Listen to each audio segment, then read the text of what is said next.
Ajalugu on täis seletamatuid sündmusi, millele näib puuduvat vastus. Inimesed kaovad pidevalt jäljetud ja neid ei nähta enam kunagi.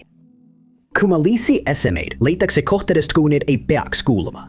Ja sajandeid on inimesed kirjeldanud tundmatute olendite kummallisi nägemusi ning seletamatuid tulesid taevas. 2023 aasta märtsis osales metallidetektoriga otsija Glenn Manning North Cotswoldis, Lõuna-Inglismaal toimunud metallidetektoristide kokkutulekul, kui ta komistas millegi ootamatult erilise otsa. Tema metallidetektor andis märku, mis peale ta alustas kaevamist ning leidis vaid tolli sügavuselt pinnasalt 2 kummalist mõõka. SMR anti teada Portable Antiquities skeemile, mis võttis need analüüsimiseks ja säilitamiseks enda kätte. Kiiresti tehti kindlaks, et need 2 eset ei olnud lihtsalt mõned aastad varem ulustatud roostest terad. Need pärinesid varasest rauaajast ja neid kasutas Rooma ratsavägi 2.–3. sajandil Pekrest ruustu. Võimalik, et saksilaste sisse tungida ajal. Aga mida nad siin tegid? Just see küsimus viis lõpuks teadlaste meeskonna piirkonda tagasi, et otsida sellele küsimusele vastuse leidmiseks. Kuigi teooria, et 1800 aasta vanused mõõgad olid sinna tahtlikult maetud, et hoida neid vaenlaste käest eemal, on usutav, arvasid eksperdid, et selles juhuslikus leiust võib olla midagi enamat. 2025 aasta alguses alustas Historic Englandi ja Cotswoldsi arheoloogia meeskond ulatuslikku väljakaevamist paigas, mis asub mitte kaugel Villashist, Gloucestershire'is. Jaanuar tõi aga vihmassaju, mis segas tööd, kuid vabatahtlikud usuvad, et kui kaevamisi õigel ajal ei tehta, võid väärtuslikku teavet maa seest kaduma minna. Seega jätkusid väljakaevamised juhtivate ekspertide toetusel ikkagi. Teadlased avastasid sellelt alalt olulisi leide, millest paljud pärinesid mitmes sajandi tagusest ajast. Nende leidere hulgas olid 3, võib-olla 4 rauaaja ringkraavi läbimõõduga 18,5 meetrit. Nad leidsid ka ristküriku kujulise ala, milles sees oli kuni 5 meetrit sügav kraav. Seal olid ka Rooma lubjakivist hoone jäänused, mida ajaloolased arvavad olevat tiibvillaks. Kunagi puutumata pinnasest leiti ka kastkanalite plaatide, keraamiliste katusekivide ja värvitud seinakrohvi jäänuseid, mis kõik olid seotud rauaajaga. Kõige veenvamaks tõendiks olid inimjäänused, mis pärinesid samast ajastust, viidates sellele, et mõõgad ei sattunud sinna juhuslikult. See oli nõukade kasutajate kodu. Sisuliselt olid arheoloogid siin avastanud rauaaja asula Gloucestershire'is. Avastused, mida poleks keegi teinud, kui poleks olnud õnnelikku juhust leida salapärased, alguseta mõõgad, mis lebasid vaid tolli sügavused mullas. Aastal 1620 ehitati laev nimega Nuestra Señora de Atocha, mis sai osaks India laevastikust, mida tuntakse ka Hispaania aarde laevastikuna. Selle ülesandeks oli saata sadu kaubalaevu Hispaania ja Ameerika vahel, et tagada nende väärtusliku lasti jõudmine sihtkohta turvaliselt, ilma röövlite rünnakuteta. Nende laevade turvalisuse tagamiseks varustati Nuestra Señora de Atocha 20 suure pronkskahuriga ning pardal oli 180 meremeest ja vähemalt 82 jalaväelast. Nuestra Señora de Atocha alustas oma viimast reisi 6. septembril 1622. See oli täis igasuguseid väärtuslikke esemeid Peruust ning peagi kohtus see Cartagenas India laevastikuga. Seal laaditi lastiruumi veelgi rohkem väärtuslikke esemeid, kuid laevastiku lahkumine Hispaaniasse viibis mitmete tegurite, sealhulgas halva ilma tõttu. Kui 28 laeva lõpuks teele asusid, tegid nad esmalt peatuse Havannas ning 5. septembri hommikul purjetasid nad Hispaania poole. Nende teekond viis nad Florida saarestiku lähedale, kuid 6. septembril suudis orkaan vaevad tagasi Mehhiko lahte. Nuestra Señora de Atocha jäi vaevastiku tahaotsa, kuid ei suutnud kiiresti lähenevat tormi vältida, nagu ka 12 laeva Santa Margarita ja Nuestra Señora del Rosario. 3 laeva paisati teistest eemale, kuid Nuestra Señora de Atocha sai kõige rändemalt kannatada. Kuigi meeskond tegi kõik endast oleneva, et laev tagasi kursile juhtida, põrkas laev vastu riffi ja hakkas lagunema. Kõigi andmete kohaselt vajus see kiiresti põhja, võttes oma varandused endaga kaasa. 5 meeskonnaliiget, kes veel mastist kinni hoidsid, päästeti järgmisel päeval. Tehti jõupingutusi lasti kättesaamiseks, kuid piirkonda tabas veel üks orkaan ja mast hävis, kustutades ainsa märgi laeva asukohast. Alles 350 aastat hiljem, 1971 aastal, leidis osa Aardest sukelduja nimega Mel Fisher, kes oli Nuestra Señora de Atochat aastaid otsinud. Ta oli arvestanud ajaloolase nimega Eugene Lyon uurimistööga, kes tegi täpsema ennustuse laeva asukoha kohta. Aare oli vaiali pillutud 11 miili raadiuses ja tal õnnestus mõned tükid üles leida, kuid vrakki ta ei suutnud leida. 1973 aastal leiti 3 nummerdatud hõbekangi, mis kinnitati pärinevad laevalt Nuestra Señora de Atocha. 2 aastat hiljem avastas Fisheri poeg 5 laeva kahurit, kuid tema ja ta naine hukkusid kahjuks nädal hiljem paadiõnnetuses. 1985 aastal leidis Fisheri noorem poeg vraki peamise asukoha ning tal õnnestus päästa 47 tonni hõbedat ja mõned 8 reaalised mündid. Kuigi osa Aardest oli lõpuks leitud, hinnatakse, et veel umbes $450 miljoni väärtuses avastamata aaret nebab ookeani põhjas ja ootab leidmist. Kuid kõik katsed neid tükke leida on olnud asjatud. Ainult aeg näitab, kas see kunagi kätte saadakse, kuid praegu jääb see hinnaline last kusagile ookeani põhja alla maetuks. 2024 aastal suundasid arheoloogid Quintana Roosse Mehhikosse, et külastada maiade arheoloogilist paika nimega Coba. See paik asub sügaval Yucatani poolsaare džunglis, 2 tunni autosõidu kaugusel Cancunist. Arheoloogid, keda maiade tsivilisatsiooni saladused üha enam paelusid, liikusid läbi varemete labürindi, kui nad sattusid millegi peale, mida varasematel väljakaevamistel polnud avastatud. Nohak Mule püramiidide lähedal asuva trepi all olid peidetud hieroglüüfid, mis olid Coba avastamisest saadik dokumenteerimata ja dešifreerimata. 14 korda 11 jalga suurusel lubja kivist vundamendi kivin oli tundmatu tekst kritseldatud, kuid erosioon ja soolaladestused muutsid selle lugemise võimatuks. Avates selle raidkirja avastamisest on teadlased töötanud selle nimel, et see oleks hästi säilitatud, lootes ühel päeval lahti harutada tundmatute sõnade salapärased saladused. Lisaks 123 paneeli taastamisele lubjakivi plokin on teadlased analüüsinud veel 23 raidkirja, mis hiljem leiti eraldiseisvatele kivisammastele raiutuna. Aasta aega olid need salapärased maiade raidkirjad teadlaste ja ekspertide tähelepanu keskmes, kes olid innukad nende peidetud lugusid lahti harutama. 2025 aasta lõpus hakkasid lahendused ilmnema. Igas neist raidkirjadest leidsid teadlased korduva nime, millega kaasnesid mitmed olulised lõigud ja kuupäevad. See nimi polnud arheoloogidele ja ajaloolastele seni teada. Ish-Cha'ak Cha'in. Läbi oluliste lõikude analüüsi avastasid epigraafikud David Stewart ja Octavio Esparza Holguin ennekuulmatu loo vihmast, võimust ja haruldasest naisvalitsejast maiade maailmas. Selgub, et oli põhjus, miks Ish-Cha'ak Cha'ini nimi Cobal nii palju kordi esines. Ta oli kuninganna ja veel väga võimas kuninganna, kes juhtis mitmeid 6. sajandi sündmusi, sealhulgas Bali väljaku ehitamist 8. detsembril 573. Cha'ini nime mainitakse raidkirjades, mis viitavad ilmselt kõrgele poliitilisele ja sõjalisele ametikohale Kuvitsnalis, mis tähendab Hirvemäe paleed ja viitab Nohak Muule piirkonnale. Cha'ini nime variatsioonid nagu Ish-Cha'ak Cha'iniopat kinnitavad tema positsiooni valitsejana, samuti tema seos jumal Ka'avioga. Edasised uurimised näitavad, et kuningannal on oluline suhe kaitsejumalustega, mis samuti kinnitab tema võimu ja mõju, viidates sellele, et tema valitsemine on otseselt seotud maiade ajaloo loomismüütidega.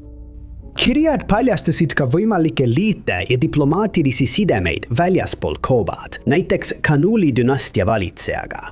Nende iidsete kirjade lahtimõtestamine osutus võtmetähtsusega maiade tsivilisatsiooni saladuste avamisel ning on sellest ajast alates pannud ajaloolasi ümber hindama oma arusaama naiste rollist eliitsete maiade ühiskonnas selle uue arheoloogilise avastuse valguses. Kui 2 kaonud inimese vahel leitakse seos, suudab politsei tavaliselt nende juhtumite lahendamisel hästi edasi liikuda. Kuid üks juhtum, mis leidis aset Californias 1993, on sellest ajast saadik lahendamata. Tol ajal töötasid 2 meest, 27-aastane Paul Armstrong ja 33-aastane Stephen Lombard, samas ettevõttes nimega RTS Towing. Nad ei olnud sõbrad, polnud kunagi kohtunud, kuid ometi said neist peagi ühe lahendamata mõistatuse peategelased. RTS Towing kuulus mehele nimega Randall Wright, kellest sai aastaid hiljem ühe põhjaliku politsei uurimise keskpunkt. Kui tema ja naine Karen viibisid 2009. aastal oma puhkemajas Mehhikos, kadus Karen ootamatult jäljetund. Kui Wrighti üle kuulati, tuli välja, et tema ja Karen olid parasjagu läbimas keerulist lahutust ning uurijad avastasid, et ühe nende paljudest tülidest ajal oli Wright ähvardanud Karenit tappa ja öelnud, et keegi ei leia teda kunagi üles. Vaatamata kuude pikkusele uurimisele ja ulatuslikele otsingutele ei leitud teda kunagi üles ning ta on siiani kadunud. Seetõttu arvavad paljud inimesed, et ta oli seotud tema ning 2 oma töötaja kadumisega. Nii Paul kui ka Steven töötasid RTS towingus buksiirijuhtidena ning mõlemad kadusid samal päeval 1993. aasta 70. detsembril. Pauli nägi viimati tema tüdruksõber sel hommikul kell 7:45, enne kui ta pidi oma vahetusele minema. Tund hiljem, kui keegi ei suutnud Pauliga ühendust saada, läks Pauli vend tema koju vaatama, mis temaga on ja leidis maja tühjana. Pauli rahakott oli endiselt sees. See tundus väga kummaline, sest oleks selle tööle kaasa võtnud. Ja tema vend märkis, et Paulil oli piiratud liikumisvõime, kuna ta oli saanud vigastuse, mis sundis teda karkusid kasutama. Vaid 2 tundi hiljem teatati ka Steveni kadumisest. Tera nähti viimati ettevõtte peakontoris, kuna ta läks sinna oma palka kätte saama. Otsingute käigus leiti tema veok hülgatuna Kmarti poe parklast.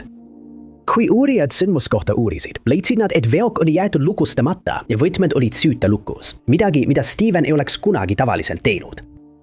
Aknaid oli alla keritud ja tema kohvitas seisis endiselt veoki armatuurlaual. Tema perekonna jaoks tundus see kummaline ja alustati uurimist. Politsei vastas, et mõlemad kadunud mehed olid esitanud kaebusi RTS Tow vastu. Paul oli teatanud, et kahtlustab mõningaid ettevõtte töötajaid kuritegudes osalemises. Ja tänu esitatud dokumentidele tuli hiljem välja, et Stevenil ja Wrightil oli samal päeval varem olnud tüli. Siis tuli välja, et Wright otsustas ühel hetkel päeval ootamatult oma ettevõtte 4 tunniks sulgeda ning keegi ei teadnud, kus ta selle aja jooksul viibis. Kahtlustati, et nii Paul kui ka Steven olid mõrva ohvrid, kuid tõendite puudumise tõttu juhtumite uurimine soikus. Kuid Karen 2009. aastal ootamatult kadus, vaadati juhtumid uuesti üle. Uurimise käigus Kareni kadumise asjus avastati, et Wright oli esitanud vale teate sõiduki varguse kohta ning ta tegi seda päev pärast seda, kui ta ise oli kaduluks kuulutatud. Ta mõisteti 6 kuuks vanglasse omastamise ja sõiduki omavolilise kasutamise eest. Kuid Pauli, Steveni ega Kareni kadumistega seoses pole kunagi ühtegi kahtlusalust nimetatud ning neid pole kunagi leitud. Oiuline maamärk Lääne-Javas oli väike tagasihoidlik mägi, mis oli uduga kaetud. See oli Gunung Padang mägi, mida kohalikud olid aastakümneid külastanud. Pühapaik. Viimastel aastatel oli aga rahulik õhkkond asendunud lakkamatu vaidlusega arheoloogia valdkonnas. Pärast seda, kui Gunung Padang kuulutati maailma vanimaks püramiidiks, mis pole vanem kui Giza püramiid ja mille ehitas varajane tsivilisatsioon 28 000 aastat tagasi. Nende väidete eesotsas oli Dr. Danny Hillman Nadawijaya, Indoneesia riikliku uurimis- ja innovatsiooniagentuuri geoloog. Danny ei tahtnud aga kunagi meie olemasolevaid ajalookäsitusi vaidlustada. Tegelikult polnud tal arheoloogiaga peaaegu üldse pistmist. Ta uuris tektoonikat ja maavärinaid. Kuid 2011 aastal hakkas ta ootamatult Gunung Padangis kaasaegsete vahenditega uuringuid läbi viima. Tema katsete seeria hõlmas seismilist tomograafiat, eri takistuse mõõtmist ja puurproove, mis viisid järelduseni, et väidetavalt maailma vanima püramiidi loomisel oli palju ehitusetappe. 2023 aastal avaldati tema uuringud ajakirjas Archaeological Prospection Journal, kuid 2024 aastal võeti need tagasi pärast seda, kui toimetajad väitsid, et dateeritud pinnas võis orgaanilist materjali looduslikult omandada ning viitasid, et sellel ei pruugi olla mingit seost inimtegevusega. Danny vastus oli väita, et tema tähelepanekute põhjal ei saa püramiidi geofüüsikalist infot ja geomeetriat lihtsalt loodusliku protsessina kõrvale heita. See polnud ainus teaduslik hindamine, millele Gunung Padang allutati. Teised väljakaevamised tõid päevavalgede esemeid, mis ei tohiks olemas olla. Kõngas sees kihtidena leiti väikeseid metallikujulisi esemeid, mida väideti olevat mündid, mis olid 1000 aastaid vanemad kui teadaolevalt esimesed mündid. Mõnedel müntidel olid kujutatud muistse kaubanduse sümbolid või viited palvepaikadele. Teised esemed viitasid kaugetele kontaktidele, näiteks kohalikust erinev obsidiaan ja keraamikakillud. Ning kõige intrigeerivam leid oli tsemendilaadne materjal, mis hoidis sügavaimates kihtides väidetava püramiidi sambaid koos. Dateerimisanalüüs näitas, et tsemendimaterjal oli 25 000 aastat vana, olles 20 000 aastat vanem kui Rooma betoon. Faktide ja väljamõõduste eristamine selles juhtumis on osutunud enam kui keeruliseks, sest esitatud on näiliselt võimatuid väiteid, millel puuduvad tõendid. Asja tegi veelgi segasemaks see, et enamik pealkirjaga maailma vanim püramiid seotud pilte oli tehisintellekti poolt loodud. Vaatamata selle mõistatuse keerukale olemusele, selgitasid eksperdid olukorra lõpuks välja ja panid sellele 2025 aastal punkti. Lufti Jandri, kes on alates 1997. aastast Ganuh Padangil väljakaevamisi teinud, avaldas, et tegemist on tegelikult kiviterrasside kompleksiga, mitte tohutu iidse püramiidiga, nagu oli kuulujuttudes väidetud. Jandri ja tema meeskond kasutasid kaasaegseid süsinikdateerimise meetodeid ning selgus, et need ehitati ajavahemikus 117 kuni 45 e-kristul. Edasine uurimine näitas, et iidne inimrühm oli need terrassid ehitanud looduslikele kivisammastele, mis olid tekkinud looduslike geoloogiliste protsesside tulemusena. Kuigi osa paigast on inimtekkeline, ei ole see kaugeltki nii ulatuslik, nagu artiklites väideti. Algne väide. 2023 aastal pälvis palju meedia tähelepanu. Inimesed üle kogu maailma olid selle avastuse pärast pöördes, sest see lammutas sisuliselt kogu nende arusaama ajaloost. Kuid need väited osutusid alusetuteks ning olid selged liialdused ja väärtõlgendused, mis vajasid põhjalikku uurimist. Uurimised, mis lükkasid kogu selle loo ümber. Enamik meist ei kipu uskuma teatud paranormaalsetesse nähtustesse, näiteks kummitamistesse, kuid mõned juhtumid, millele näib puuduvat seletus, on jätnud isegi kõige paadunumad skeptikud nõutuks. Üks selline juhtum leidis aset Massachusettsis 1959 aastal ja siiani pole sellele leitud ühtegi usutavat seletust. Sel ajal elas 80-aastane naine, keda tunti ainult proua Papinona Springfieldis, Massachusettsis Butleri tänaval asuvas majas, kus ta hoolitses oma 13-aastase poja Wayne'i eest. Nende katsumus algas selle aasta 6. jaanuari, kui ilma igasuguse hoiatuseta plahvatasid äkitselt mitmed maja aknad. Nad selgitasid politseile, et plahvatustele eennes kummaline mütsuv heli, mis tuli kuskilt majast, kuid nad ei suutnud aru saada, mis selle põhjustas. Alguses arvati, et tegemist on üksiku juhtumiga, kuid järgmise nädala jooksul purunes seletamatult koguni 39 akent. Ühel korral oli proua Papineau peaaegu vigastada saanud, kui aken tema ees plahvatas, kuid tal õnnestus sellest juhtumist vigastusteta pääseda. Uurijad kammisid maja läbi, kuid ei suutnud kummaliste sündmuste põhjust leida ning kuna kuritegu polnud toime pandud, polnud neil midagi rohkemat teha. Kui klaasimeister saabus purunenud aknaid vahetama, oli ta üllatunud nähes, et peaaegu kogu klaas oli maja sees. See tähendas, et jõud, mis aknad purustas, tuli väljast poolt. Lisaks tuvastas ta, et aknad olid saanud tugeva jõu osaliseks, mis surus klaasid keskelt sissepoole.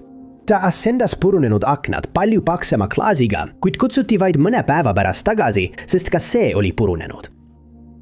Kuna politsei ei saanud aidata, otsustas paranormaalsete nähtuste uurija John C. Parker asja uurida. Ta vastas, et enne mõne akna purunemist oli nende läheduses toimunud tugev temperatuurilangus ja otsustas, et süüdi olid poltergeistid. Ühel hetkel arvas politsei, et süüdi on Wayne, kuna ta oli majas sees keemiakomplektiga mänginud. Kuid see teooria lükati kiiresti ümber, kui selgus, et tema katsed ei saanud nii ulatuslikku kahju põhjustada. Viimane juhtum registreeriti selle aasta 13. jaanuaril, pärast mida näis maja taas normaalseks muutuvat. Kuigi on arvatud, et kummaline tegevus jätkus ja proua Papineau otsustas lihtsalt rohkem juhtumeid mitte teatada. Aastate jooksul on välja pakutud mitmeid teooriaid, sealhulgas, et süüdi oli mööduv veoauto või et aknad purunesid väikeste maavärinate seeria tõttu, kuid ükski neist teooriatest pole kunagi tõestust leidnud ja Butler Streeti mõistatuse tõeline põhjus on endiselt teadmata. See oli 15. september 1886, kui 144 jalga pikk F.J. Kingi kuunar liikus üle Michigani järve, lastiruum rauamaagiga täidetud.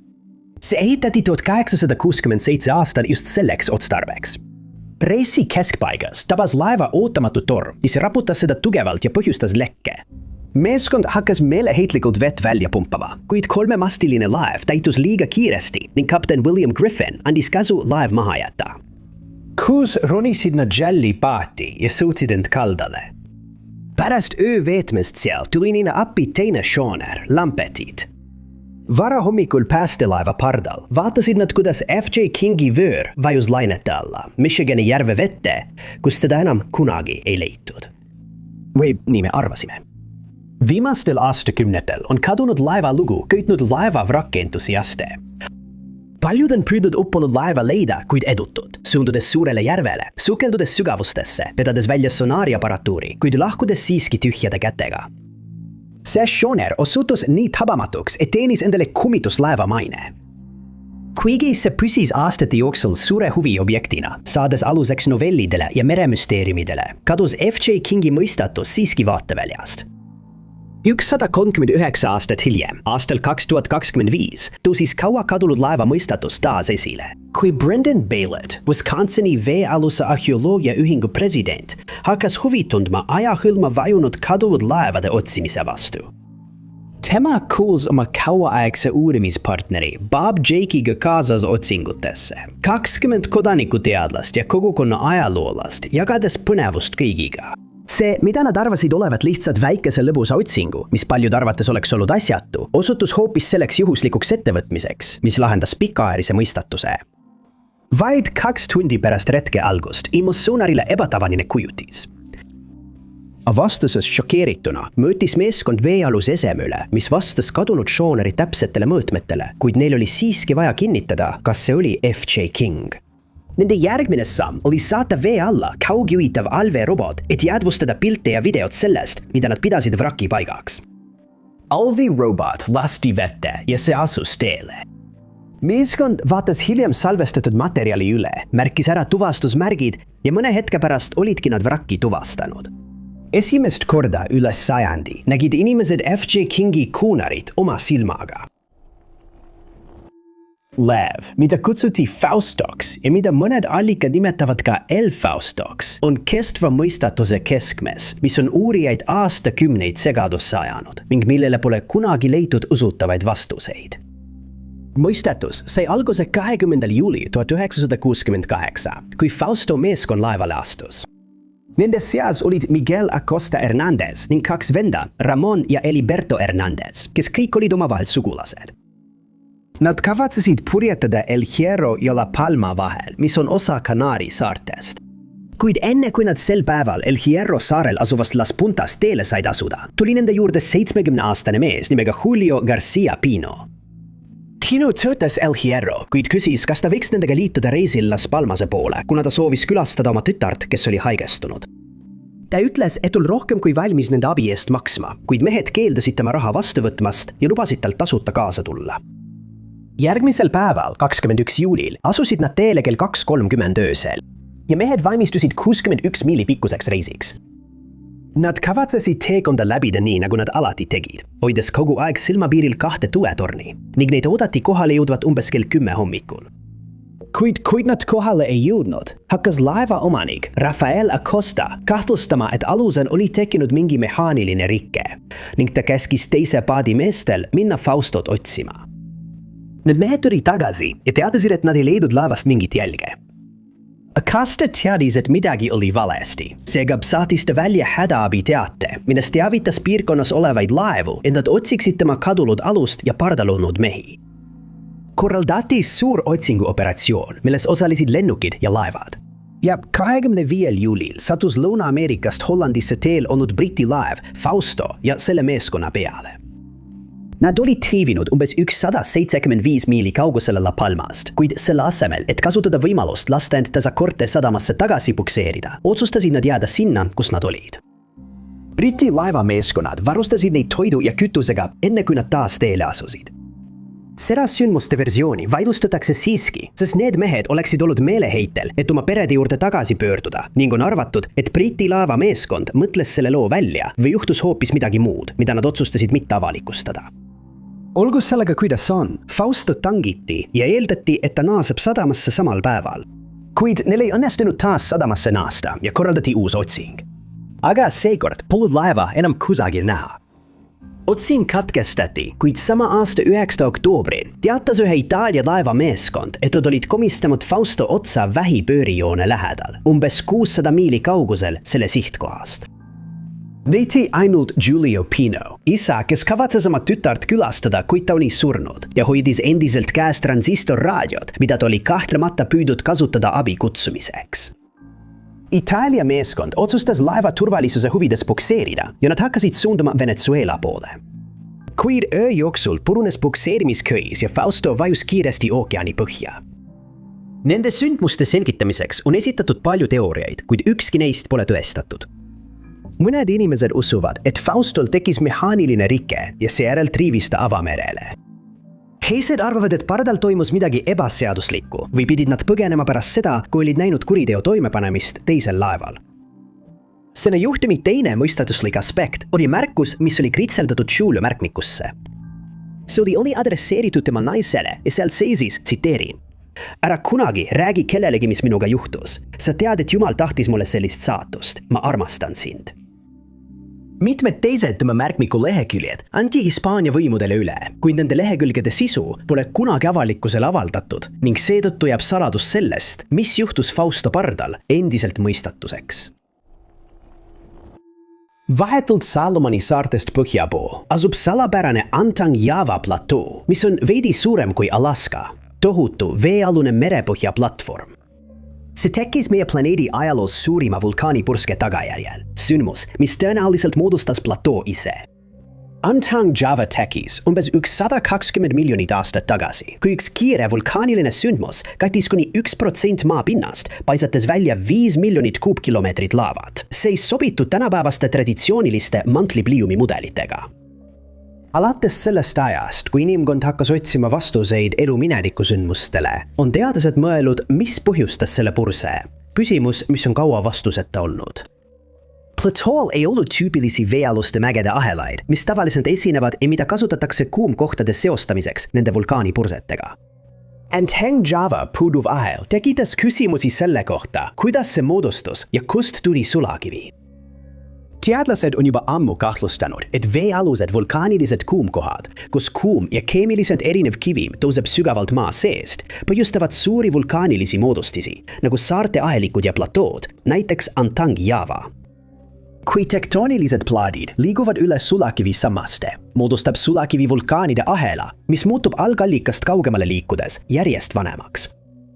Just see jälg puudubki platood.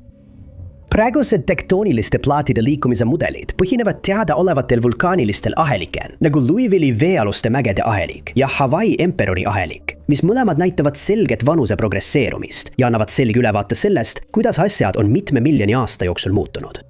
Aga need mudelid on töötanud ainult viimase 80 miljoni aasta andmete põhjal.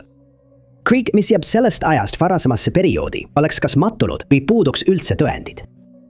2025 aasta alguses tulid Marylandi ülikooli ja Hawaii ülikooli teadlased kokku, et kadunud osad kokku panna ja kõik algas Vaikse ookeani iidse merepõhja täieliku ümberkaardistamisega. Varem olid teadlased juba püüdnud Antangyava piirkonda Louisville'i kuumapunktiga ühendada, kuid lõpuks jooksid nad ummikusse. Platoolt teadaoleva kuumapunktini oli vahemaa liiga suur, ulatudes 1200 kilomeetrini, mis oleks olnud mõistetav, kui kuumapunkt ise oleks oluliselt liikunud. Paleokõrguse andmed viitasid siiski sellele, et Louisville'i pluul on viimases 70 miljoni aasta jooksul jäänud enamasti stabiilseks. See mõistatus pani meeskonna juhi Val Finlaysoni kasutama teistsugust lähenemist. Selle asemel, et uurida hiljutisemaid jälgi, reisisid teadlased tagasi palju vanemate ja vähem tuntud vulkaaniliste jälgede juurde, mis pärinesid kuumkohtadest Samoa ja Rarutu-Arago piirkonna lähedal. Nendes piirkondades olid jäljed, mille ajalugu ulatus tagasi 100 miljoni aasta taha, pakkudes ainulaadseid geokeemilisi tunnuseid. See võimaldaks meeskonnal neid jälgida läbi Vaikse ookeani uskumatult tiheda ja kaootilise merealuse maastiku, pakkudes enneolematut pilguheitu kriidiajastusse. Kasutades seda tehnikat, et võtta proove Lake Islandi lähedal asuvatelt veealustelt meremägedet, mis peidavad endas Vaikse ookeani vanimaid vulkaanilisi saladusi. Ja kombineerides need avastused pikaajalise Samoa kuumalaigujälje andmetega, suutsid teadlased koostada täielikuma mudeli. See mudel näitas, kuidas Vaikse ookeani vaam oleks pöördunud 80 kuni 100 miljonit aastat tagasi. Mudeli rekonstruktsioon täidaks lingad ja eemaldaks lõpuks ühe eksliku eelduse. Nimelt, et Louisville'i Plume pidi läbima pika vahemaa, et seletada Antongiava moodustumist. Nagu selgub, ei liikunud Plume tegelikult üldse eriti palju. Finlayson ja tema meeskond avastasid, et liikus hoopis laam ise. Meeskonda vastas ka, et rida veealuseid mägesid Samoa lähedal oli vanemad, kui nad algselt arvasid, ning see viga aitas kaasa sajandeid kestnud mõistatusele. Marylandi ja Hawaii teadlased viisid otsad kokku, tehes täielikke ümberkaardistamisi, keemilisi analüüse ja vanuse kinnitamist, et sellele avastusele jõuda. See oli Louisville'i kuumtäpp, sügavuses tõusev kuummaterjali plume, mis vastutas Antongiava moodustumise eest. 120 miljonit aastat tagasi oli see kuumtäpp märkimisväärselt intensiivsem kui täna. See põhjustas tohutu äkilise laavapurske, mis toimis nagu võimas leeklamp ja moodustas platoo. Enne kui see kiiresti settis, pöörles ja püsis üsna kaugel eemal, jättes endast maha tavapärasema vulkaanilise ahela, mida keegi poleks arvanud olevat seotud Antongiavaga. Sejandeid on inimesed erinevatest maailma paikadest teatanud kummalistest objektidest, mis näisid taevast alla sadavat ilma mõistliku seletuseta. Näiteks 1876 aastal teatasid Kentucky elanikud, et taevast hakkasid alla sadama tükid millestki, mida nad pidasid lihaks. Kuigi lõplikku vastust ei leitud, usub enamik inimesi, et põhjuseks oli ülelendav raisakullide parv, kes just valel hetkel oksendas oma viimase eine välja. Maapinnal olevatele inimestele tundus nagu saaks taevast lihatükke. Teistel juhtudel olid inimesed šokeeritud, kui eri kordadel erinevates piirkondades hakkas äkitselt sadama konni, madusid, raha, pähkleid, heina, golfipalle, usse, komme ja isegi ämblikke.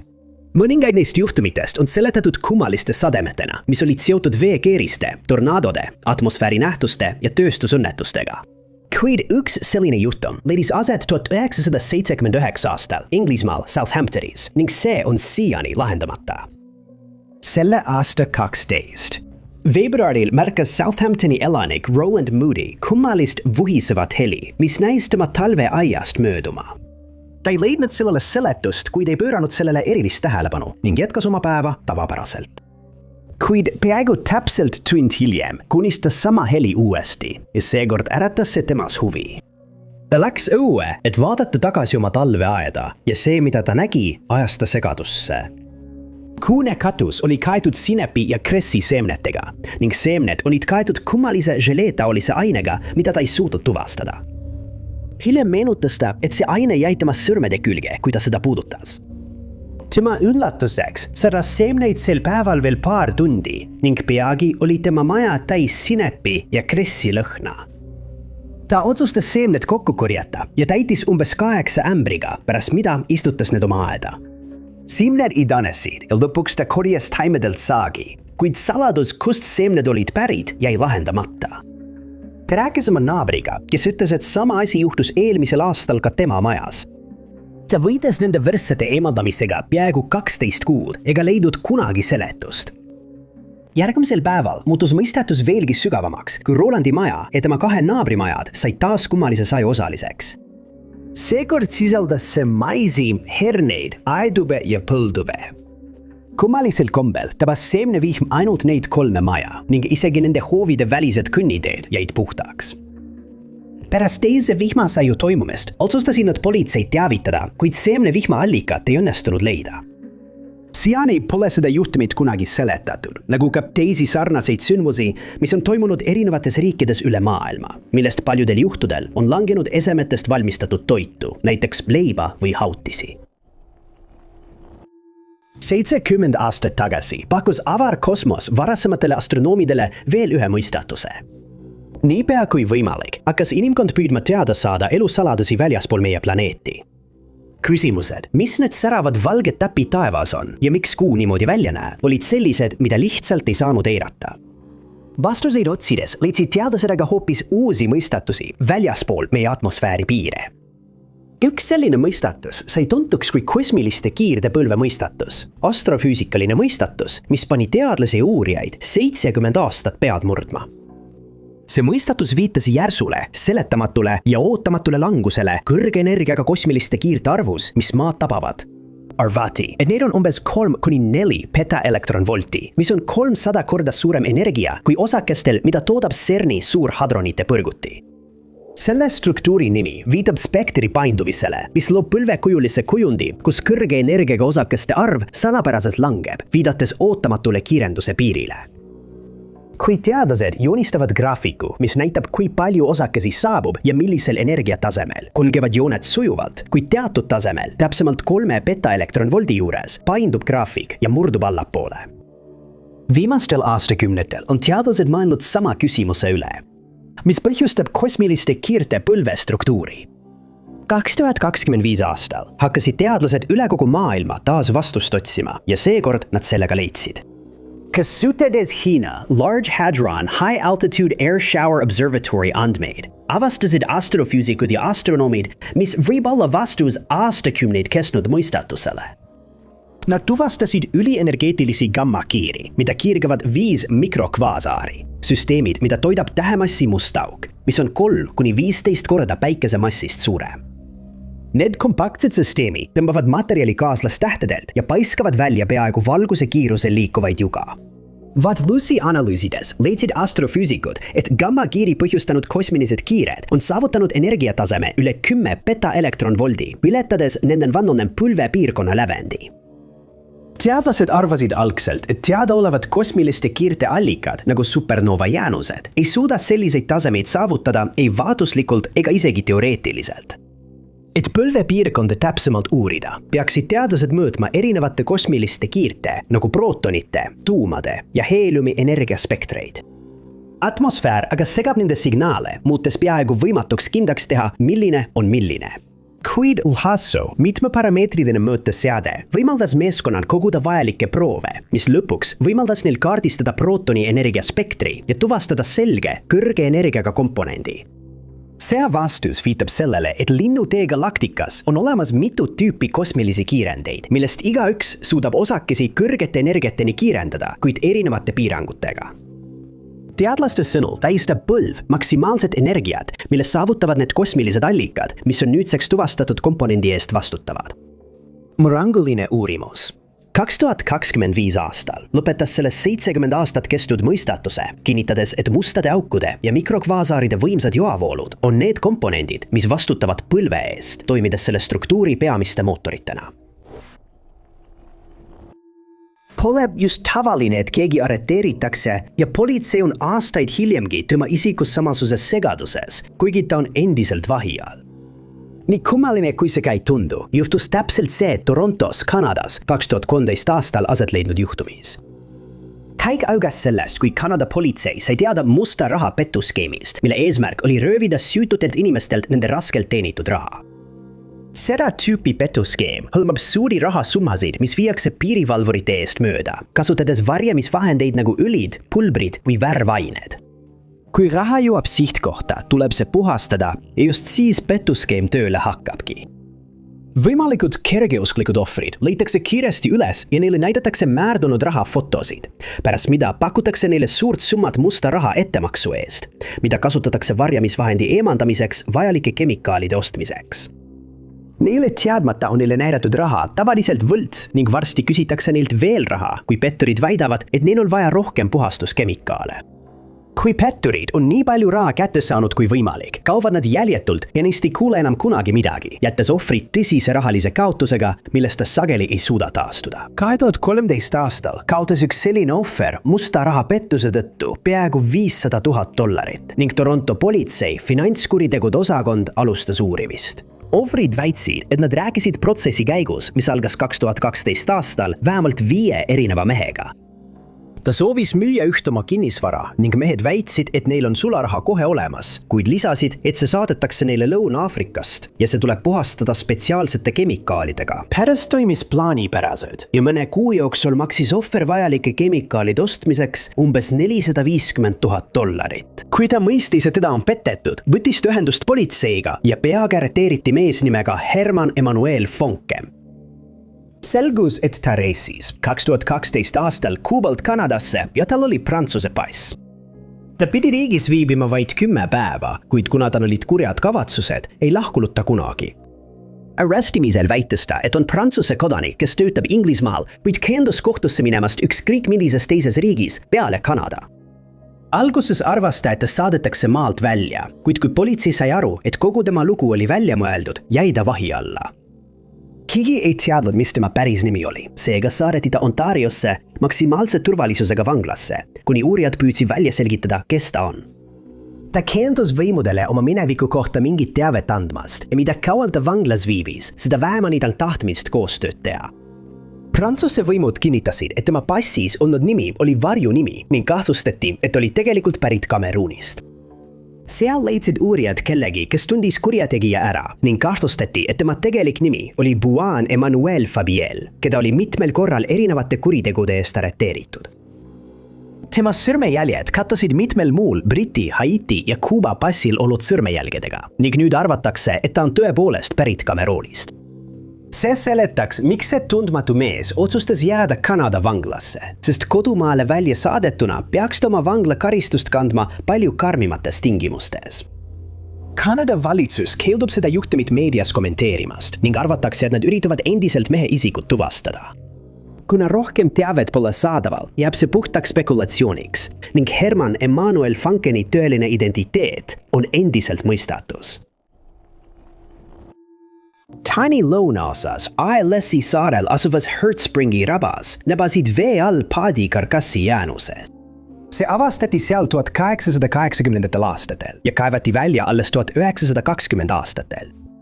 Kuna see leiti just sealt, sai see salapärane alus nimeks Hertspringi paad ning selle nime all on ta kirjas ka Taani Rahvusmuuseumi infokaardil.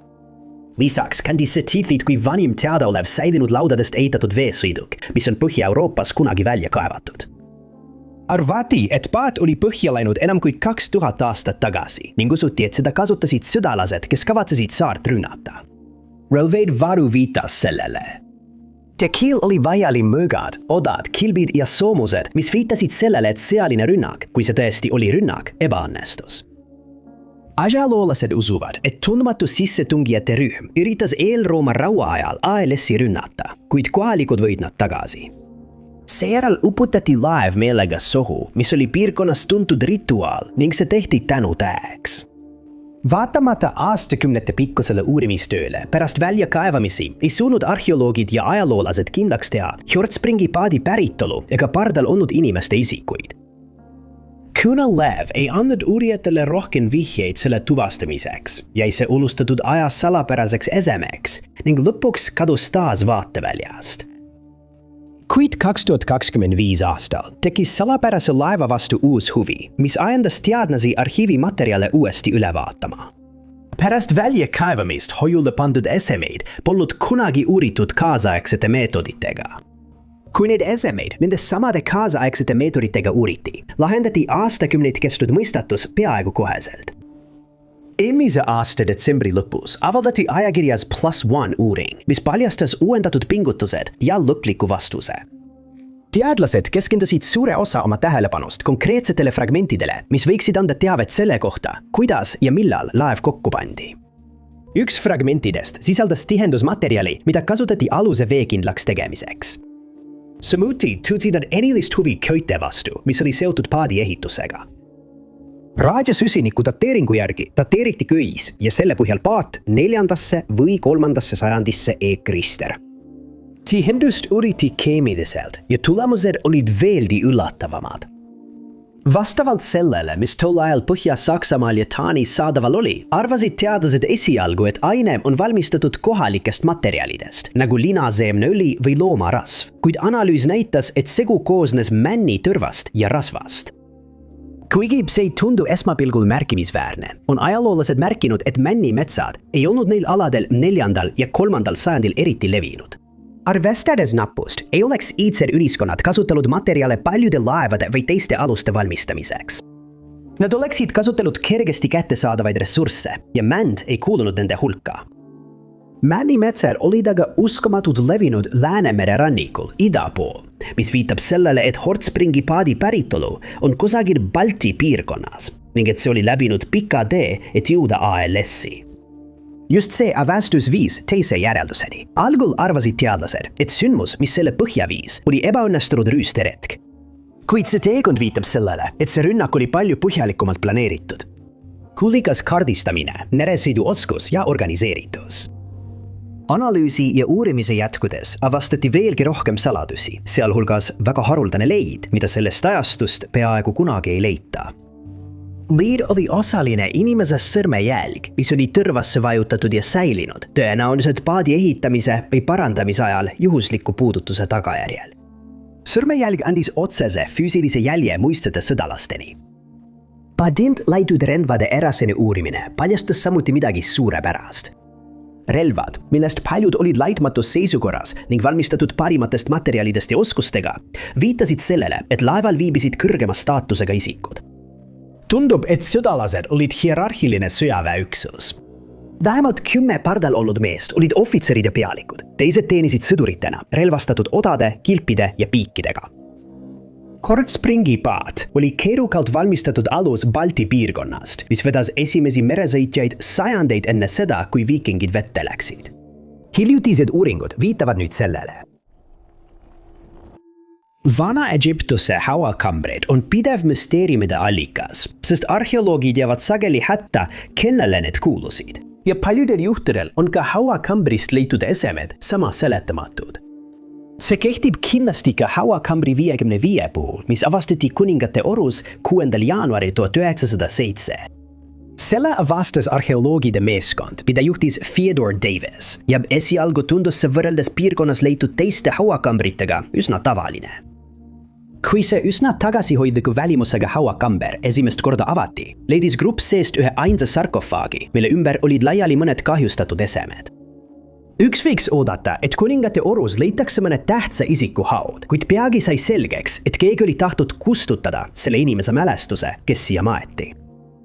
Esemetele tekitatud kahju oli toimunud juba ammu, mistõttu eksperdid usuvad, et kellelgi oli probleem selle inimesega, kes sinna maeti.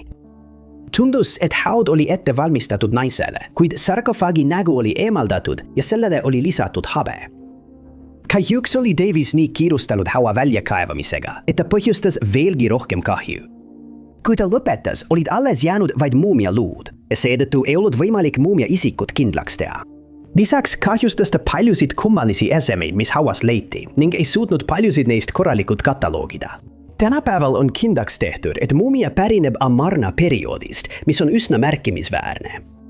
Just sel ajal asendas Varao Akhenaten Egiptuse polüteismi päikesekümal Ateni kummardamisega, mis enamikule inimestest tol ajal ei meeldinud. Tema poeg Tutankhamun pööras selle ususüsteemi lõpuks tagasi, pärast mida kustutati kogu Ateni periood Egiptuse ajaloo raamatutest. Kahjuks olid hauas olnud inimese nime kandnud kirjad rikutud ning need kirjad ei ole enam loetavad. Nüüd arvatakse, et sajandeid pärast tema surma leidsid töölised haua kogemata ning märgates kurikuulsa Ateni perioodi sümboleid, otsustasid nad haua rikkuda, et muumia ei saaks kunagi tuvastatud. Sellegipoolest teevad teadlased endiselt kõik endast oleneva, et säilmeid tuvastada, ning nad on esitanud mõned teooriad. Mõned usuvad, et haud valmistati ette kuninganna Taia jaoks, kuna tema nimi leiti mõnede hauast pärit esemete hulgast. Vaatamata habeme lisamisele sarkofaagile on Davis kindlaks teinud, et muumia oli tõepoolest naissoost. Kuid 1898 aastal leiti veel üks haud, kuhu arvati, et kuninganna oli maetud. Teisest hauast leitud juustest võetud DNA kinnitas, et kuninganna Taia ei olnud maetud esimesse hauda ning teadlased pidid alustama otsast peale. Teise teooria kohaselt kuulusid säilmed Kaiale, Enatoni teisele naisele. See teooria väitis, et hauast leiti 2 kanoopust, millal oli kujutatud naise pead, ning teadlased uskusid, et need kujutasid tema ikoonilist soengut. Kuid kaasaegsed teadlased on kimbaks teinud, et säilmed on tegelikult mehe omad ning seetõttu ei saanud muumia olla Kaia. On veelgi pakutud, et need võivad kuuluda kas Akhenatenile endale või Smenkarile, Akhenateni järglasele, kellest on väga vähe teada. Muumia isik on praegu endiselt teadmata, kuid loodetakse, et edasiste uuringutega saame ühel päeval teada, kes ta tegelikult on. Pühas Veda kirjanduse sanskriti hümnide kogumikus Rigvedas, mis pärineb juba 2. aastatuhandest e.Kriston, kirjeldatakse huvitavat nähtust, mis oli kunagi Indias valdav jõud. See oli Sarasvati jõgi, mida Rigvedas kirjeldatakse erakordselt suure veeteena, mis voolas mägedest ookeanidesse. Kuna ükski teadaolev India jõgi ei vastanud sellele erakordsele kirjeldusele, peeti Sarasvati jõge lihtsalt legendiks, poeetiliseks kujundiks, kellegi kujutlusvõime viljaks. Kuid viimaste avastuste valguses, mis puudutavad esemeid, paiku ja inimesi, keda varem peeti väljamõeldisteks, leidsid teadlased, geoloogid, ajaloolased ja arheoloogid, et Rigveda väärib uut uurimist. Vedade pühade tekstide järgi oli Sarasvati nii uskumatult võimas ja kujuteldamatult majesteetlik, et just selle kallastel hakati Rigvedat koostama. Jõgi oli nii tähendusrikas, et see tõsteti jumalanna tasemele. Selle nimi tuleneb teadmiste, muusika, kunsti, tarkuse ja looduse jumalannast. Jumalana on osa kolmikus, Sarasvati, Lakshmi ja Parvati. Pühades kirjades tähendab see nimi paljude veesilmadega. Püüdes kindlaks teha, kas Sarasvati oli tegelikult päris koht, pöördusid ajaloolased tekstide endi poole, analüüsides iga aspekti vihjete leidmiseks. Rigveda andis vaid mõned vihjed selle legendaarse jõe asukoha kohta, öeldes, et see voolas Yamuna ja Sutlechi veevoolude ning Trishadvati ja Appaia lisajõgede vahel. Tekstis on selgelt kirjas, et see voolas mägedest mereni. Ühe uurija, doktor Mayank Vahia sõnul on ainult üks jõgi, mis asub Yamuna ja Sutlechi vahel ning selle nimi on Gagar. Ta selgitas, et see konkreetne veetee liigub Pakistani ja muutub seal Hakra jõeks. Gagar on sellest ajast saadik kuivanud ja on tänapäeval tühi. Ainsaks tõendiks, et see oli kunagi tohutu vool, on maapealsed uuringud ja satelliidipildid. 2010. aastal avaldas Mitchell Denino raamatu pealkirjaga Kadunud jõgi Sarasvati jälgedel. Viidates tõenditele topograafilistest uuringutest, geoloogilistest uuringutest ja isotoopia analüüsist. Et Gagar Hakra on see legendaarne kadunud jõgi, mis kunagi toitis Harappa tsivilisatsiooni, voolates läbi suure Induse oru aastatel 3500 kuni 1900 ektaristunds. See teooria jäi aga järgnevateks aastateks vaid teooriaks, kuni 2024 ja 2025 aastal ilmusid uued uuringud, mis andsid vastused sajandite vanustele küsimustele. Geoloogilised uuringud, topograafiline hindamine, isotoopanalüüs ja satelliidi andmed olid mõned meetodid, mida kasutati Haryana ja Rajasthani piirkondades asuva paleokanalite võrgustiku tuvastamiseks.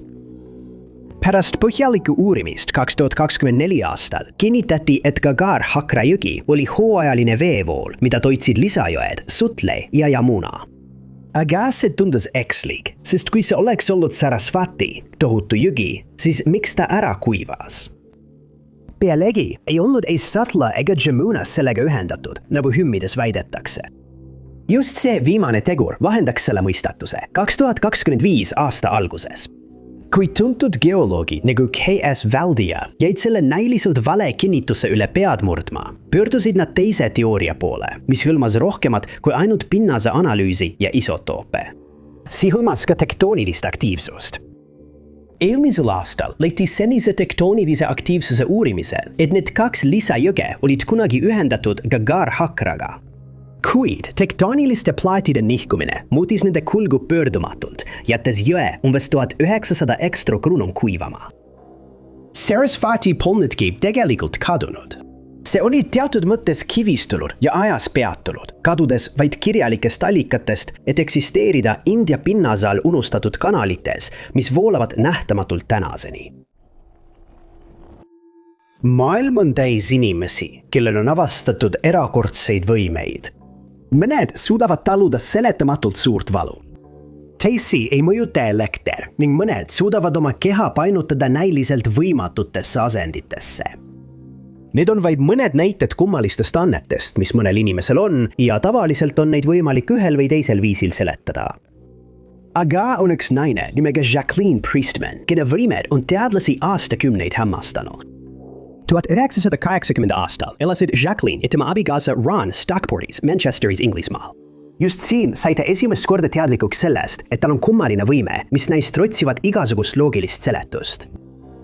Jacqueline oli tuntud oma äkilise iseloomu poolest ja tol päeval sattusid tema ja Ron tulisesse vaidlusse.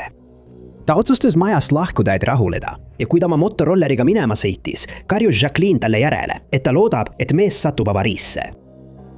Ta kahetses neid sõnu, sest John sattus tõepoolest õnnetusse, millest ta enam ei toibunud ja suri mõni nädal hiljem. Nüüd oli ta nende majas täiesti üksi ja tal oli raske kohaneda. Järgnenud nädalatel hakkasid majas juhtuma kummalised asjad.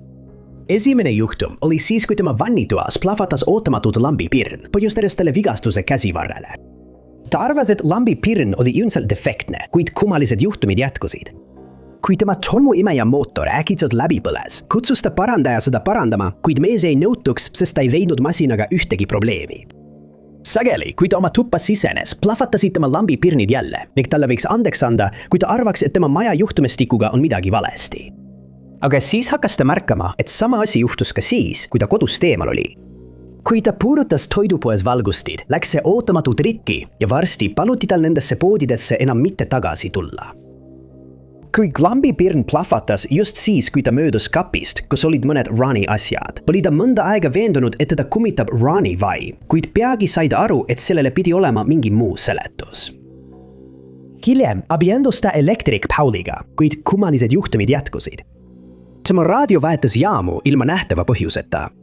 Tema teler vahetas kanaleid, kui pult oli diivani laual ja peaaegu iga seade, mida ta puudutas, lakkas töötamast.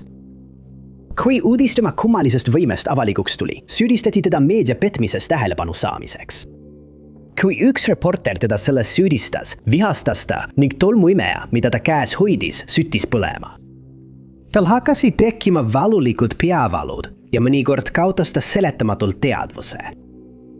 Ta otsustas konsulteerida professor Roy Goffiga, kes koos Pauliga avastas, et Jacqueline'i keha suudab salvestada tohutul hulgal staatilist elektrit, mis vabaneb iga kord, kui ta puudutab elektriseadmeid. Paul suutis luua väikese seadme, mida ta kandis kogu aeg endaga kaasas ja mis aitas tema kehas olevat staatilist elektrit hajutada ning kummalised juhtumid hakkasid harvemini esinema. Jacqueline ei ole siiski ainus inimene selle võimega. Seda tuntakse kõrge pingesündroomina ja esimene teadaolev juhtum pärineb aastast 1837. Kuigi nähtus on endiselt ebaselge, tehakse praegu uuringuid, et selle kohta rohkem teada saada ja loodetavasti leiavad selle all kannatavad inimesed peagi leevendust. Alates 1500 aastate lõpust on hollandlased ja hispaanlased pidanud katkendlikku sõda. 60 aasta jooksul osalesid nad lahingutes ja konfliktides, kuid kulutasid aeg-ajalt ajutise vaherahu. Alguses algas sõda hollandlaste iseseisvusvõitlusega Põhja-Euroopas. 1628 aastaks olid pinged kandunud Atlandi ookeani piirkonda, mida Hispaania impeerium hakkas ära kasutama. Et end rahastada, kaivandas impeerium igasuguseid aardeid Lõuna-Ameerikas ja kasutas seejärel Atlandi ülest kaubateed, et oma varandus koju tuua, vältides kaaperdajaid ja piraate. Levad, mida tunti Hispaania aarde laevastikena, vedasid tohutul hulgal rikkusi, sealhulgas kulda ja hõbedat, samuti vürtse ja luksuskaupu. Levad pidid koos sõitma, relvastatud alused, mida tunti galeoonidena, patrullisid äärealade. Tänu marsruudile, mida laevastikud kasutasid, sattusid nad harva vaenlaste kätte, kuid just sel aastal, 1628 aastal, sai nende õnn otsa. Süstemaatilise luuretegevuse, laevaliikluse mustrite tundmise ja kinnipüütud kajutipoisis sunnitud ülestunnistuste kaudu sai Piet Hein, Hollandi Lääne-India kompanii direktor, teada aardelaevastike olemasolust ja nende eesmärgist. Hein saatis Karibideele teile oma enda 30 laevast koosneva laevastiku, et üks aardelaevastikest kinni püüda ja hõivata. Hispaanlased ja Kariibi mere piirkonna elanikud said aga tema kavatsustest teada ning otsustasid hoida oma laevu Cartagenas ja Veracruzi sadamates, seni kuni oht oli möödas. See kaitsetaktika lagunes, kui Hein viis osa oma laevastikust minema, mida hispaanlased pidasid kogu tema jõuks. Arvates, et veenmasse laevu pole merel, asus Hispaania aardelaevastik teele, mis viis ühes suurima Hollandi võiduni ajaloos. Asjade hulgas, mille Hein ja tema armee kätte said, oli 177 000 Hollandi Trooja naela, hõbedat kulda, pärleid, siidi ja vürtse. Ainult hõbe ise oli väärt 11,5 miljonit kuldnat, mis oli piisav, et ülal pidada Hollandi armeed rohkem kui aasta. Sellest hõbedast valmistati Hollandi kann ja kaus. Kannule graveeritud kirja järgi pärineb see ese aardelaevastikust, mille Piet Hein hõivas 16. septembril 1628. Khan, millel on Mehhiko hõbesepa Francisco Enriquezi meistrimärgid, on dateeritud aastatesse 1606–1628 Hispaania aardelaevastiku vallutuste perioodi. Khan ja Kaus olid isikliku hügieenitarvikud, mida kasutati enne kaasaegse sisesanitaartehnika leiutamist. See oli samuti jõukuse sümbol. Hõbedast Hollandi Khan ja Kaus olid sel juhul jõukuse sümboliks, olles täielikult sulatatud hõbedast valmistatud trofee, mis austas hollandlaste võitu. Kuid 25 aasta keskpaigas sattus see kaua usutud legend kahtluse alla, kui kõik ei olnud nii, nagu paistis. Amsterdami riigimuuseumi metalli konserveerimise ja teaduse osakonna juhataja viis läbi oma tavapärast materjaliteaduslikku analüüsi, kuid avastas trofee kohta midagi eriti ebatavalist. Kuigi Khan ise viitas, et see on valmistatud 1628 aastal, oli Wagnal palju keerulisem lugu, mis pani uurija kukalt kratsima. Sellel olevast graveeringust leiti kuupäev 1684, mis on mitu aastakümmet pärast vallutust, seades kahtluse alla päritoluloo ja selle pikaajalise võidusümboli staatuse. Uskudes, et siin on mängus midagi kummalist ja tundmatut, otsustas ta objekti põhjalikumalt uurida, lootuses eraldada faktid väljamõeldisest. Bennekom ja tema meeskond kasutasid pliisotoopide suhteanalüüsi, täpset meetodit, mis tuvastab metallide päritolu, mõõtes pliisotoopide jälgi ning avastasid, et kuigi Khan näib olevat see, milleks seda peetakse, ei ole Wagen seda. Analüüs näitas, et Wagen ei olnud valmistatud puhtast Mehhiko hõbedast nagu selle paariline, vaid oli segu erinevatest hõbedatest, osa Euroopa ja osa Ameerika päritolu. Isotoopide profiil seostas materjalid Hollandiga kusagil 17. sajandi lõpus mitu aastakümmet pärast Hispaania aardelaevastiku vallutamist. Wagen oli valmistatud ümber sulatatud hõbedast, mis oli juba mõnda aega ringluses olnud. See oli käsitööna valmistatud, mitte impeeriumi toodang.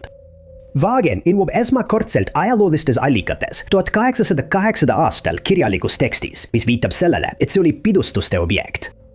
See tuleb uuesti esile 1879 aastal, kui üks ajakiri ilma usaldusväärse allika viiteta väitis, et Wagen oli samuti valmistatud aardelaevastiku hõbedast, täpselt nagu selle paariline.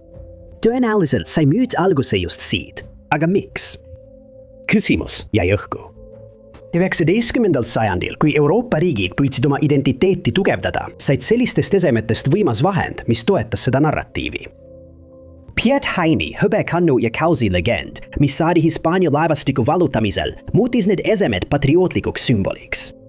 Seos rahvusliku hiilguse ja materiaalse rikkuse vahel täitis olulist rolli kultuuri kujunemisel. 2025 aastal selgus, et kuigi Khan on merelise võidu reliikvia, ei ole Kaus seda ning see toimib pigem austusavalduse kui trofeena. 48-aastase Janina Freddy Gonzalvese perekond tunneb tema heaolu pärast üha suuremat mured, kuna nad kuulsid temast viimati 2025 aasta märtsis ning neil on väga vähe vastuseid selle kohta, kus ta võiks olla. Janina on pärit Elizabethist, New Jersey osariigist ja tema poja Eduardo sõnul rääkis ta emaga viimati selle aasta märtsi alguses. Ta lisas, et tema kadumine on äärmiselt kummaline, sest ema ütles talle, et on väga elevil, et saab esimest korda 3 aasta jooksul Brasiiliat külastada, kuid siis kadus ta ootamatult ilma igasuguse seletuseta. On teada, et ta töötas personaaltreenerina nii Elizabethis kui ka Newarkis. Ta on pärit Brasiiliast, kuid otsustas COVID-19 pandeemia ajal kolida Ameerika Ühendriikidesse. Seejärel hakkas ta töötama baarmenina Casa Nova grillis ja mujal eksootilise tantsijana. 3 aasta jooksul, mida selles piirkonnas elas, sai temast Ameerika Ühendriikide kodanik ja abiellus seeras Brendan Trevisanoga pärast seda, kui ta oli alustanud uut tööd personaaltreenerina. Tema ja Brendan asusid koos elama Singla Vista korterikompleksi ning just seal nähti teda viimati 10. märtsil pärast seda, kui ta eelmisel päeval oli lõpetanud treeningu ühe oma kliendiga. Eduardo jaoks on kummaline see, et teda nähti korterikompleksi sisse kõndimas, kuid näiliselt ei vahkunud ta sealt kunagi. Hoolimata sellest, et hoonet on läbi otsitud, pole teda kunagi leitud ning Unioni maakonna prokuratuur on tema kadumise uurimise üle võtnud. On spekuleeritud, et Brendan võib olla huvipakkuv isik, kuid võimud on keeldunud seda kommenteerimast, kuna uurimine on endiselt käimas ja nad on olnud vastumeelsed avaldama teavet seni tehtud edusammude kohta tema juhtumis. Kui Eduardo ei saanud mitu päeva oma emaga ühendust, mis tekitas talle suurt muret, lendas ta USA-sse, et teda otsida. Ta veedis 10 päeva, tehes kõik endast oleneva, et teda leida, kuid oli sunnitud koos ema asjadega tagasi Brasiiliasse lendama, kui ei tema ega politsei suutnud temast ühtegi jälge leida. Hiljem tuli välja, et oli just lõpetamas oma suhet Brendaniga, kuna oli teada saanud, et mees oli juba abielus naisega, kes elas Lyndhurstis ja kellega tal on tütar. Brendan on väitnud, et Janina kolis lihtsalt korterist välja ja ta pole temast sellest ajast peale midagi kuulnud. Üks Janinas sõpradest ütles, et ta rääkis temaga sõnumite teel 10. märtsil, kuid siis lõpetas Janina ootamatult vastamise. Ta üritas Brendaniga ühendust võtta, kuid tema telefon oli välja lülitatud ja ta vastas alles mõne päeva pärast, öeldes, et tal pole aimugi, kus Janina võiks olla.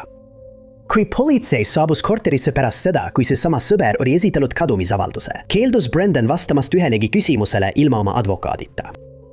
Tema telefon ja veok on sellest ajast alates konfiskeeritud, et neid saaks uurida võimalike vihjete leidmiseks, kuid siiani pole teada, kas midagi kasulikku leiti. Union County Crime Stoppers pakub $10,000 suurust preemiat kõigile, kes annavad politseile teavet, mis viib Janina asukoha leidmiseni. Kui soovite sellisest teabest teada anda, palutakse teil võtta ühendust Union County prokuratuuri ja detektiiv Scott Shertoffiga. 8-358-9162.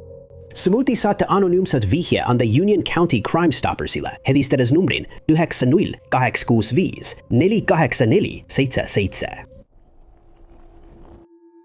Homeros oli 18. sajandi enne Kristus Vana-Kreeka luuletaja, oma ala meister. Just Homeros opposed on need, mida tänapäeva ajaloolased peavad legendaarseteks.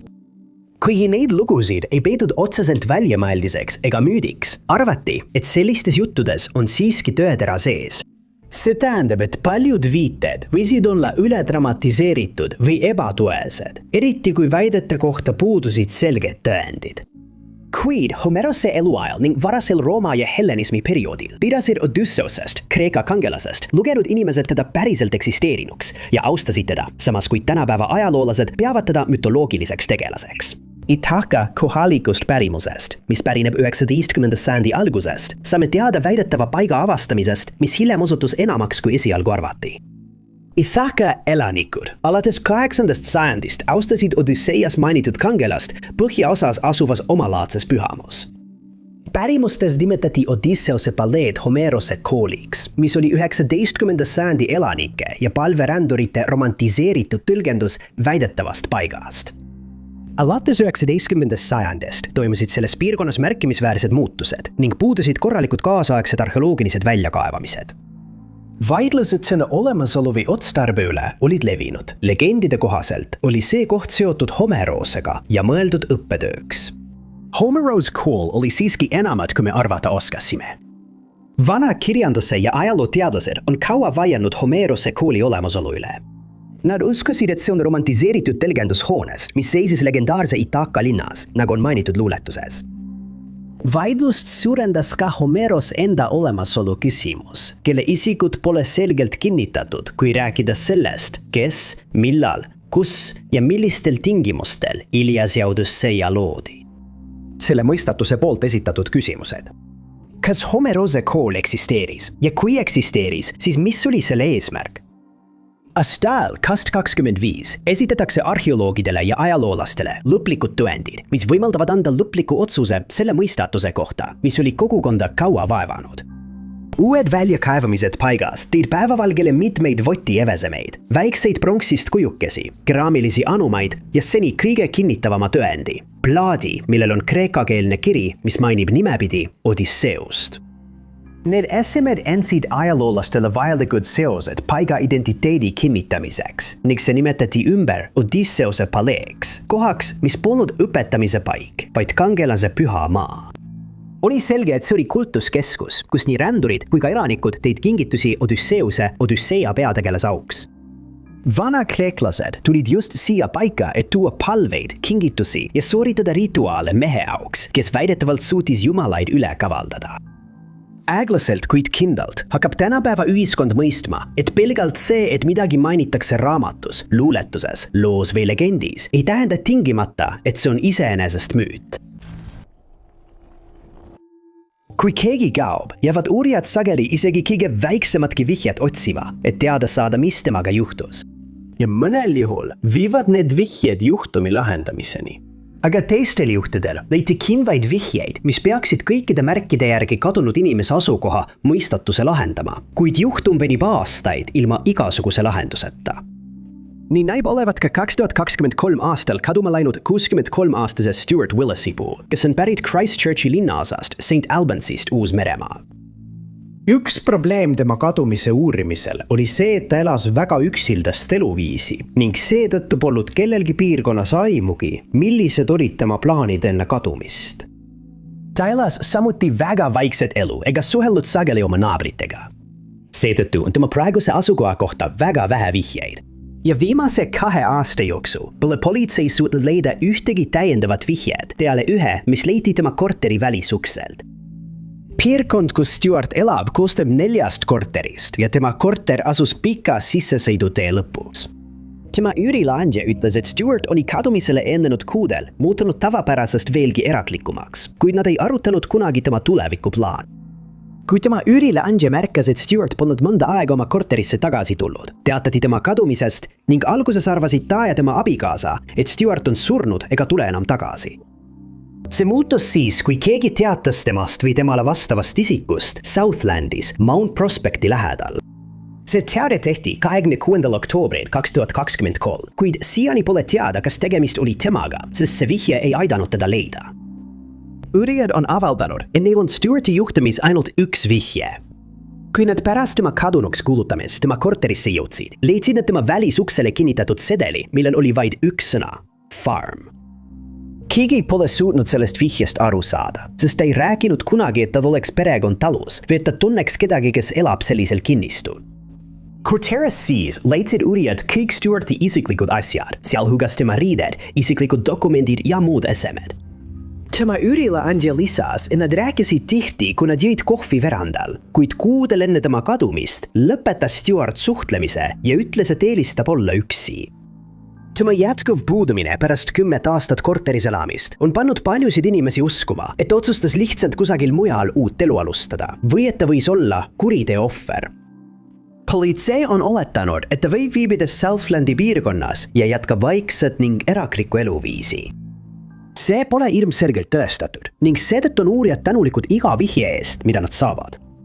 Kui olete Stuarti märganud või teil on teavet, mis võiks aidata tema leidmisel, palutakse teil võtta ühendust politseiga, helistades numbril 105 ja viidates toimiku numbrile 230 80 77 610.